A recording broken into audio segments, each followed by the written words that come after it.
All right. Okay, so Scott, have you had a chance to listen to any part of our podcast? Otherwise, I'll give you the brief rundown. I have. I listened to a couple episodes this morning. Okay. So one thing, by the way, the most recent 3 episodes, I was trying to do it in another room, and my audio was awful, and I had a virtual background. And I'm embarrassed. I just got swamped. Normally, I'm listening to my episodes, and I didn't listen. And then when I finally listened to the third, I was like, "Oh God." Yeah. It's so bad. It's not perfect here, but it's a lot better. So that's all right. My lighting isn't the best. I have windows on both sides of me. So but if I do this, then I end up with a big old reflection in my eyes. And I just don't like that either. So yeah. Don't worry about it. We barely have any viewers on YouTube. Yeah. We get a ton on, Apple Podcasts and all the podcast platforms. It's just audio. So yeah, would you mind actually if I recorded this as well, just so that I'm looking for a little bit of video clips that I can use in my own marketing. So if you don't care, that would give you a backup copy, and it would actually give me some stuff I might be able to use as well. If you want, or I'll provide you my copy when I'm done. I mean, it doesn't matter. Yeah, either one's fine. You do what makes you comfortable. It doesn't bother me. Yeah, let me see if it'll let me record. Yeah, okay. It may ask you to give me permission. That way you don't have to rush, or you don't have to do it. And I've actually got some stuff I'm writing right now that I think depends on where this conversation goes today. Like I'm getting a lot of questions right now on how do I get my managers out of the weeds? Which when you talk about one of my pains or one of my mistakes was it took me a long time to get out of the weeds and actually start being a manager. So that's part of what if we talk about that some today, there's some stuff I'm actually writing right now that this might. All right. So what I'm going to do is I'm just going to do an intro of welcome Scott to the show. You give your background. Okay.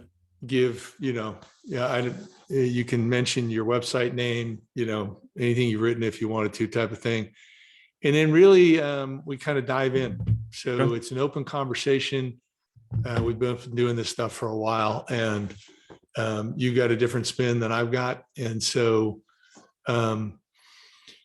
it should go fine. And we'll run about 25 minutes, maybe 30 minutes max type of thing. And usually, we'll see how it flows. I usually like to cut it off when there's like a hook where they want to learn more. Mm-hmm. So then they're going to go to your website. Okay. That sounds good. Okay. So I'll put up my fist just to let us know we're starting. My phone is on vibrate. I've got water. I'm good. I assume you're the same. I am the same. Okay. All right, here we go. Hey, Scott, welcome to the show. I'm really interested in what you're doing with leaders today. Why don't you let the audience know what you're up to, and let's dive into the conversation. Yeah, David, thanks so much for having me on. No problem. So, well, let's redo that. I said, do you want me to go straight into a bio, or do you want to? Yeah, go straight into a bio. Okay. Yeah. Okay. I wasn't sure if you were going to come back and say, well, tell us about yourself. So all right, I'll jump straight into a bio then. Okay, here we go. Welcome, Scott, to the show. Really good to have you on. Please tell the audience what you're up to, and let's dive into the conversation. Yeah, David, thanks so much for having me on. My name is Scott Drake. I am a leadership trainer and coach who comes out of the tech world. I started life as a computer programmer and worked my way up through the ranks. And I like to say that I made every mistake as I was climbing through the ranks of leadership. And once I became a leader of leaders, I saw that next generation making all the same mistakes and having all the same struggles that I did. But I couldn't sit and watch them wreck my teams while they spent years figuring this out. So I kind of embarked on a research project, and I said, how can we accelerate this growth from that role player, that expert, and turn them into leaders much faster? So that's really where the bulk of my focus is today, is how do we help people make that transition from role players to leaders faster? That's great. So were you one of these? So I've been part of the computer industry since 1982. So were you one of these programmers or techs that basically superstar tech, and then they throw you into leadership, but without any training? Pretty much, yes. So, I mean, it's think about who gets to be a leader, right? And the person who's often tapped on the shoulder to be a leader is the best or the most senior. And which really sets a lot of people up for fail, because what makes a great leader isn't necessarily a functional expert. Right. So, so that was one of my big, one of the things that really kind of, I tell a lot of leaders, you're set up to fail. And that's one of the ways we set leaders up to fail, is that it becomes a status thing. It becomes a reward for your expertise, but neither one of those make a good leader. So that's absolutely what happened with me. That's right. So did you have like an epiphany moment? I mean, is there like a story behind this thing where it's just like one day something happened that clicked and you realized, hey, I've got this set of skills, but really I need to be over here type of thing? No, it took me a few years. And what ultimately got me to open my eyes was burnout. Right? You can only fight so many fires. You can only be the go-to person for so long. You can only take so much on your back and put so much on your back. And eventually I began to burn out. And the other thing I saw was that there were some people that had been on one of my previous teams that they were okay, right? But then you see them move on to other teams and you see them be highly successful. And you're like, okay, number one, they weren't doing that good here. And now they're doing great. And I was burned out and doing everything. So maybe there's something wrong with me, right? So, but it took years. And that's what I say, I make the joke that I don't have the years. I can't watch for years people wreck my teams, because I recognize that for a lot of us, it takes burning out and it takes seeing things over time to really become open to, okay, well, maybe I'm the problem, right? Maybe it's me, maybe it's not them. So yeah, it took a little while. Wow. And now the business you've got now, isn't it called JumpCoach? JumpCoach, yes. Yeah. So it's like now you're talking, instead of this long drawn out process, you're talking about jumping into something that's better. So what are the major differences in what you're doing today versus what you were doing before? So we run the bulk of what we do is what we call an accelerator program, which most training is you read a book. Is it applicable? I don't know. Right. But it was an interesting book my boss was reading. And he said, hey, maybe you should go read this book. Right. But it may have been interesting to him. Scaling up was great for him, but it was really lousy for me as a frontline leader trying to figure out how to work through others to get things done. Right. So it's really what we do is we say, there's really three big transitions people have to make. The first is the mindset. They have to start thinking like a leader. And that's all about making a choice to think like a leader. Right. You don't go to a 2-day workshop and come out thinking differently. It's a lesson and then some developmental assignments with some optional coaching that they can go through that really helps them stop and observe the world and go, okay, are my assumptions about leadership correct? Like, is it the best or the most senior who gets to be the leader, or is it something different? Like, what makes a leader successful? So that's the first thing we do. The second thing we do is most people. But let me stay there for a second. It's so like thinking like a leader. It's such a broad term. So. Yeah. What is that? What is the difference? I mean, what is it to think like a leader? So most role players are trying to be the experts. They think they have to have all the answers. They think it's their expertise and their ability to have answers that earns them the right to be the leader. So a lot of times when they come into leadership, they feel like in order to be successful and to protect my status, I have to keep having all the answers. But the reality is that a leader, their job is to work through others to get things done, right? It's no longer their job to answer all the questions. It's no longer their job to have all the answers, but you've been rewarded your whole life for doing that. So now you've got to change that. So it is a choice and it is a mindset shift that as soon as you point out to some people that you don't have to have the answers all the time, then a good number of people just go, oh, great, right? This is all of a sudden this big burden has now been lifted from my shoulders. And I don't have to fake it till I make it. I don't have to do all these kinds of things. And my job now is to learn to work through others to get things done. It's to be able to coach them to make decisions themselves. It's to be able to coach them through a problem-solving process. It's not to solve all the problems myself. So really that mindset piece is getting them to slow down and recognize that intellectually they can understand that, but emotionally there's some what we call moments that matter, your emotions are going to try to suck you into being that expert, and they're going to try to draw you back into jumping into the weeds with your team. And as a leader, you have to recognize that's not your job anymore. And intellectually, you have to be able to control that and step back and do that. And that is just a practice, right? It is not you're not going to learn that in a workshop, but if you observe and monitor yourself over time and journal about specific things that we help people do, then fairly quickly, they can start to recognize when they're being drawn into areas that they don't belong and can step back and start thinking like a leader instead of that role player. It's interesting. It's like you're saying that instead of being a doer all the time, that you have to be more of a connector.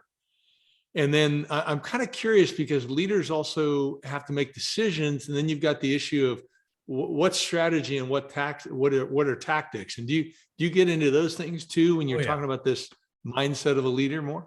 Yeah. So one of the big areas of confusion, I'm working with a COO. I was working with him yesterday. I'm working with some of his team too.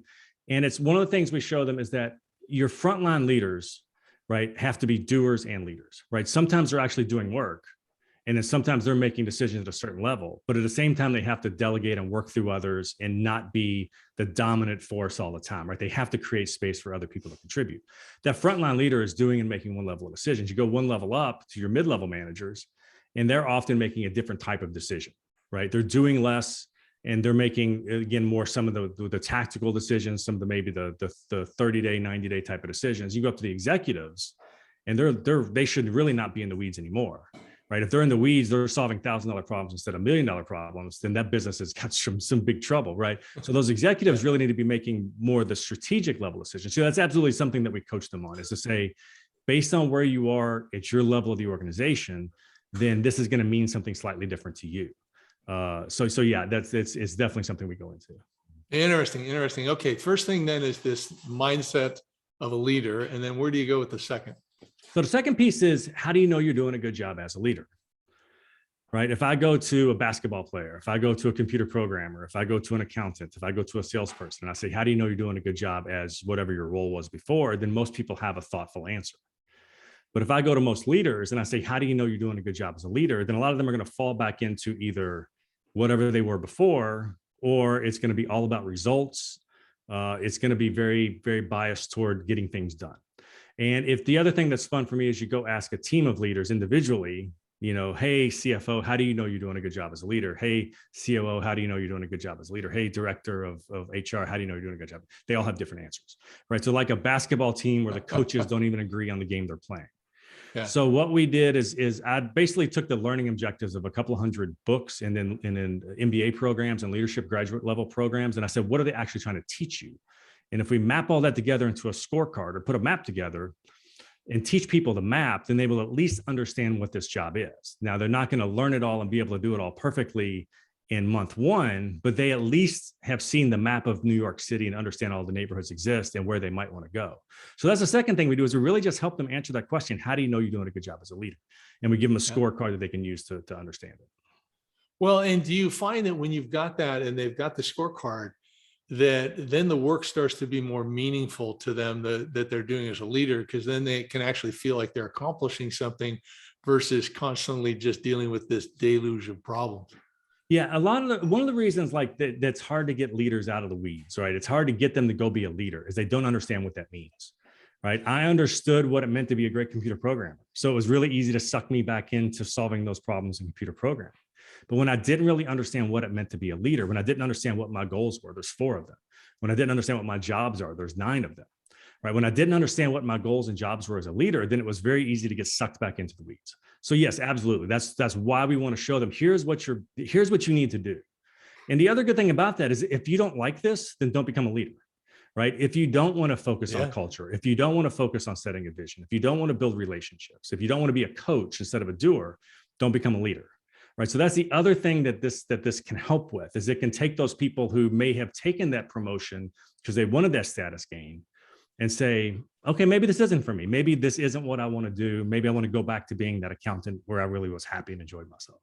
So can you tell me for instance, a story about somebody who you were coaching and they came to that realization and decided to move in another direction or move backwards? So far, I have not had anybody actually back out, but I have one right now who I think might. And I won't be surprised. And it's okay. Right. It's it's totally okay. Yeah.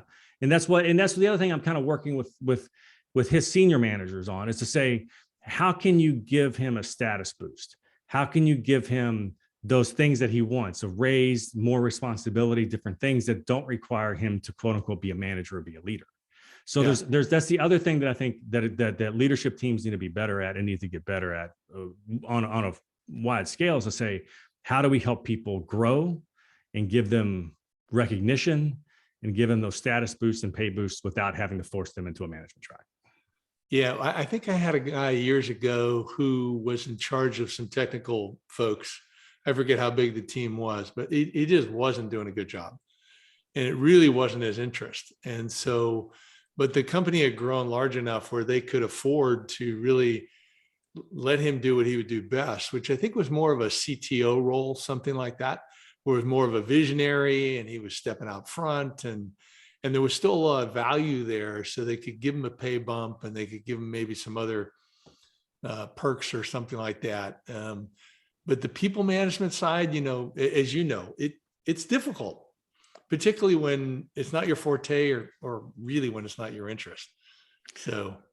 Yeah, I'm an introvert, right? I come out of this tech world of introverts. And if I didn't love training, I've always had an interest in training and teaching. Like I've always been this bookworm who loves to study and I love to teach.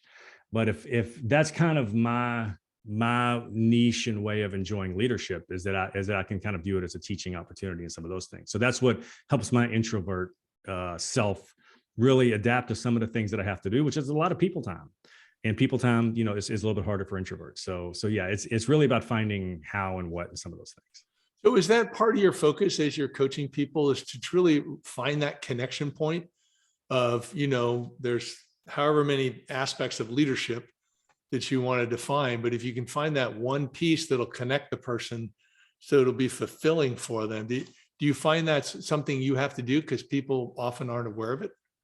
I don't think I get quite that precise with it, but it is very much about understanding what the job is, and that it is different than your old job, right? It is a different job. It is a completely different skill set. It's not about what you were before. And the higher you go, the less it becomes about what you were before. My last role, I was a vice president of technology. I reported to the CEO. I was the highest, technical person in the organization. And I was intentionally not hands-on with technology at all. I completely deferred, 95% of all those decisions to the team. And I had to, because I was solving other types of problems at that point. So it is about helping them understand as you kind of rise up the ranks, you're going to be solving different types of problems that might be interesting or might not be. And if they're not, that's okay, right? Don't be the Peter principle where you rise to the level that you're incompetent. It's find where you're happy and can feel fulfilled. And then if you sit at that level, that's okay. There's definitely nothing wrong with that. Yeah. But I also think this thing that you brought up about what really inspires you with leadership is this training piece. Mm-hmm. And if you didn't have the training piece, it sounds like you wouldn't have been as effective of a leader because you didn't have as deep of an interest in the other aspects. And so whether it's a leader or an employee, figuring that out seems, I think you've made a great point there, And I think there's a lot of different things that can go into that. I think size of organization, like if you said, Scott, go into a 5,000 person organization and run a team of 300 people, I would probably say, you know what, that's not for me personally, right? Some people are really going to enjoy that. I'm not going to enjoy that. If you say go into this, 100 person company, you're going to have a team of 15, you're going to report to the CEO, you're going to be back in the role I was before, then I'm going to be like, okay, that's much more, because I like to be, really involved in strategy and some of those kinds of things in a way that you can do, in a smaller company that you can't do in some bigger companies. But then, some of those people were like, but yeah, imagine if you had a team of 200 people. What could you get done with 200 people instead of 15 or 20, right? So so there's trade-offs. And I think that people have to be open that what makes one person happy may not make them happy. And that they really have to get to know themselves and understand what, and that's one of the things that's actually part of that first mindset piece is we put them through some personality training and some personality tests and assessments and some of those things that help them maybe just start to realize that who I am and what I want is different than others. And that's okay, right? But I need to figure out who that is for me. Yeah. Okay. So you've got the mindset of a leader, and then you've got what makes you successful, if I'm remembering correctly, correct me if I'm wrong. Yep. And then what's the third piece? So the third piece is agility, or what we call wayfinding, which is to say you have to get better over time, right? The demands on you today are going to be different than they were yesterday, and tomorrow and next month are going to be different than they are today, right? So you're constantly growing, constantly learning. The industry is constantly changing. Your team is changing. I mean, look at how much disruption we've had just in the last 2 years with COVID and various things. So you really have to be comfortable with uncertainty, and you have to find you have to find the things to pay attention to that let you keep a pulse on what's changing, and then you have to be able to change with it as a leader. So it's really about establishing a learning cycle of we give them 7 different types of exercises they can do to kind of notice some of these things that are changing or doing or different, or things they might want to study, topics they may want to dig into. And then based on those, it'll surface some topics, and they can just every quarter study some topics, study some things, stay up to date with what's happening or changing, and that will help them be agile and change over time with the role, because it's going to change. So 7 different exercises. Can you give us an example of one of those exercises? Yeah. So one of them would be feedback. Take a colleague to lunch, right? Just take a colleague to lunch and say, hey, what are my blind spots? Or what's my reputation? Or what do you wish I would do differently? What am I doing great at? Where are my blind spots? What are different? That's just feedback. That's just a simple feedback conversation that you can have with a colleague or a peer that you trust or who trusts you. Another one is trend hunting, which is literally at the end of every year, a couple of times a year, just get on Google and say, my last job was in medical education. So I would just get online and say, top trends in postgraduate education, top trends in medical education, top trends in this, top trends in that. And that would kind of help me keep up with the industry. You can also kind of I would look at like the working groups of a lot of the trade associations in medical education and say, what are they working on? Like what's interesting in the science brains of medical educators, right?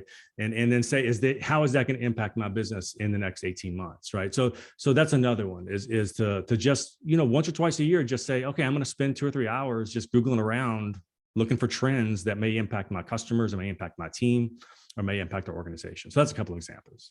Interesting. And then did I notice in some of your materials, you were like you said something like throw out the competency model or something? Was it something like that you recommended as one of the approaches you look at? One of my sayings is lose the competency war. And I don't know if that's what you're. There we go. Yeah, that was it. Yeah. What does that mean? So lose the competency war basically is, most new managers walk into the new job thinking, I have to earn the trust and respect of my team, right? My team won't do anything I want, won't like me, won't anything unless I can earn their trust and respect. And the way most of us go about trying to earn the respect and trust of others is through our competence. We say, hey, I can solve that problem for you. Or, hey, you've been struggling with this. Let me show you how to do it. So it's really mostly about, let me show you I'm functionally competent and I can do your job. But what happens is at the same time that new leader is walking into a new team, that new team is getting a new boss. So they're sitting there going, am I going to lose my job? Is this boss going to like me? Are they going to hate me? Are they going to want to replace me with the person that they liked better at their last company, right? So they are at the very same time trying to earn the respect and trust of their new boss. And their tool for doing that is to be competent and to show them that they are the most competent. Like, hey, boss, I am competent. I can do these things. I know what I'm doing. I'm not an idiot. Right. So what happens too often, though, is you have a boss trying to earn trust and respect through their competence, and the team trying to earn the boss's trust and respect through competence. And they just end up getting in a war of competence instead of the boss stepping back and saying, let me celebrate them for their competence. And then there's other ways for me to earn their trust and respect. Right. I can be through clarity, through caring, through being compassionate, through other types of things. I can earn their trust and respect, but I'm going to let them have competency as their tool to earn my trust and respect. So that's something real bad in tech. Like tech, it's just the biggest thing new managers walk in to do is they just want to walk in and solve some big technical problem to just try to prove that they're good. And but it's often one of the worst things they can do. Yeah. Yeah. So when you talk about these relationships of employees and managers, what things have you not brought up in our conversation so far that you're seeing that are causing the most issues, either causing an issue so somebody leaves or causing an issue so performance is not maximized, and the employee is not fulfilled either? So one of the biggest things, and I kind of touched on a couple of times, is that a lot of managers struggle to get out of the weeds. And then a lot of managers struggle when their managers won't get out of the weeds. And that happens for a lot of reasons. A couple of them we talked about, your ego is attached to being that computer programmer, not being a leader. So that kind of keeps you in the weeds.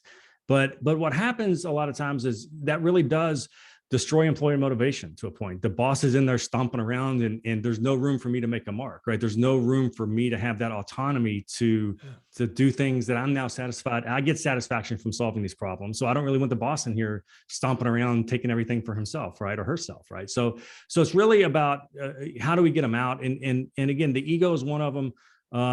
In other ones, a lot of times we just want to be helpful. Like I see my team struggling. I just want to jump in there and help them. But it's like, that's not often the best thing to do. Sometimes I have to let them struggle to learn or if they're struggling, I need to understand why. And if there's some bigger issue I need to be addressing, then I need to go solve that bigger issue. The CEO, I was talking with the guy yesterday who we were struggling with this exact thing. When do I jump in and help versus when do I step back? Because he always wants to jump in and help just to be helpful. And it's like if you're constantly fighting the same fires with your team every month, then you need to figure out, why is that a fire every month? Right? There's some structural problem with your organization, whether it's your staff or your processes or your business model or something that's causing too many fires. So your job as the C-level is to figure out, why do you have all these fires? Right. Yeah. So that's another. He's just trying to be helpful, but by trying to be helpful, he's kind of getting in the way and not doing the things he needs to do. Right. So there's really a lot of things along that area is where I see a lot of the pain. It's just what is that line? When do I jump in? And then how do I get out of the weeds and know when to do that? Well, you've been there, done that. So you've been the leader, but now you're also doing the coaching. So I'm curious, a lot of problems that you're alluding to and that I've seen with leaders is that they're promoted into a position, but there's no training. There's no like onboarding or training or coaching. And this comes back at them, when we get somebody who's been a leader for a long time, and they've still got some problems in there. What have you found, or have you even, seen something that is really kind of a best practice for how to onboard someone into a new leadership role and what that time period is? So our accelerator program is 10 weeks. 10 to 12 weeks is about the fastest I would go through it. And I think it is the best way. And I'm not just saying that because I wrote it and I built it and did all the work behind it. But I mean, it really was to say, how do we shortcut this? And the bulk of it is actually about 6 weeks, which is getting into the mindset piece and then getting into the scorecard piece. And once those two are in place, the wayfinding can kind of come on board us later. But it's not go sit in a workshop for 6 weeks, which is what I see some companies try to do, is like, well, let's just send our managers to a workshop for 3 weeks, right? It really has to be, here is something that you might not have noticed before, right? Pay attention to this for the next day, journal about it, then come back. And then here's another thing you might not have noticed before. So it's really about putting it, they need to be in the situations where they can have these feelings and they can recognize and look at the world through that different set of eyes. Whereas if they're just sitting back, then they're not. So yeah, so it's really, I think it's the 10-week program is about the fastest I would go through it. And we run people up to about 10 months through it. Just depends on how quickly and how much time they want to put into it. And if it's 10 weeks, how many hours a week is that? Typically about 2 or 3. So just a few hours a week. Yeah. So it's the lessons themselves is really only about, so there's a self-paced version, which is pretty low cost, that's only 3.5 hours of lessons total. Right.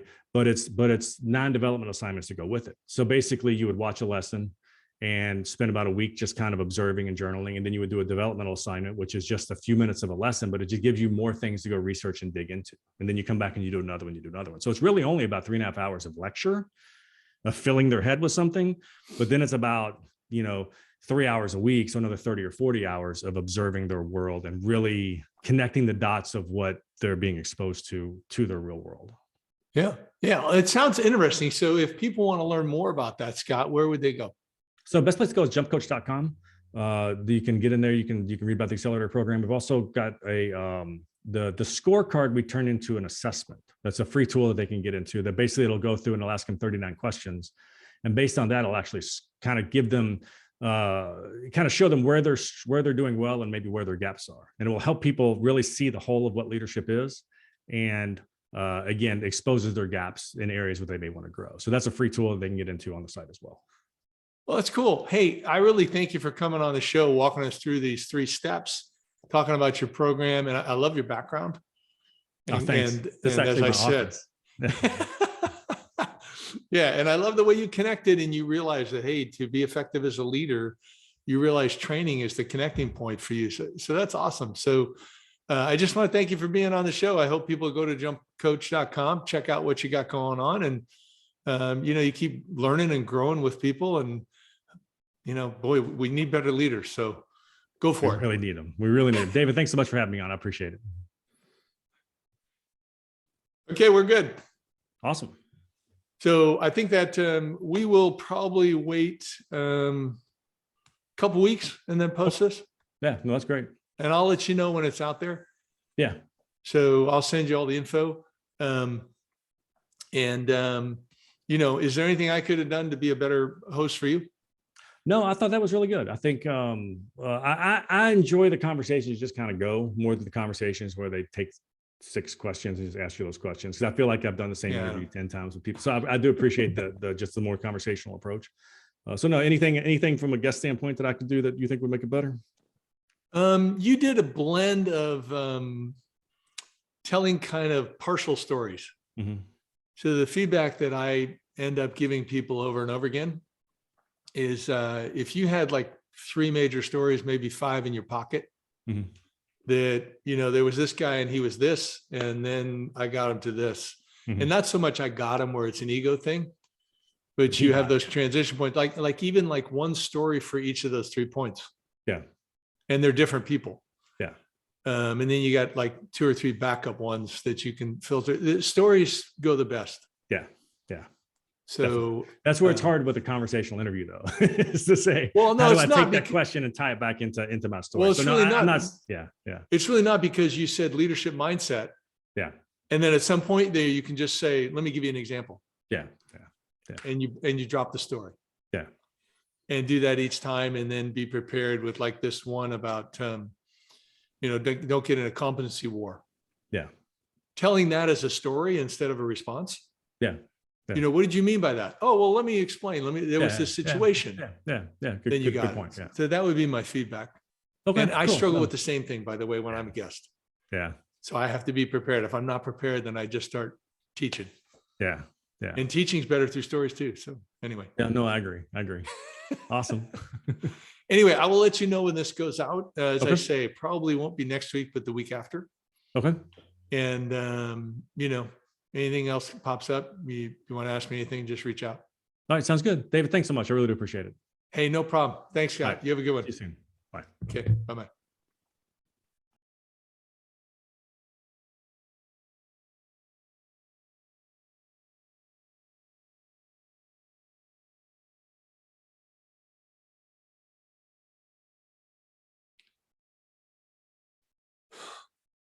Welcome back to the Manage to Win podcast. I'm your host, David Russell. Today's episode is sponsored by Habitly.com. This is where you can learn great habits that help you professionally, also personally, by the way. Some of them are short episodes, 3, 4, 5 minutes, animated, but have hard-hitting best practices at the end. And then we've also got a bunch of courses that teach you how to be the best on the job. And quite frankly, again, these habits spill over into your personal life, how to manage your time, how not to get angry, how to communicate better. Check it out, Habitly.com, super inexpensive. You can't go wrong. Today's episode is with Scott Drake.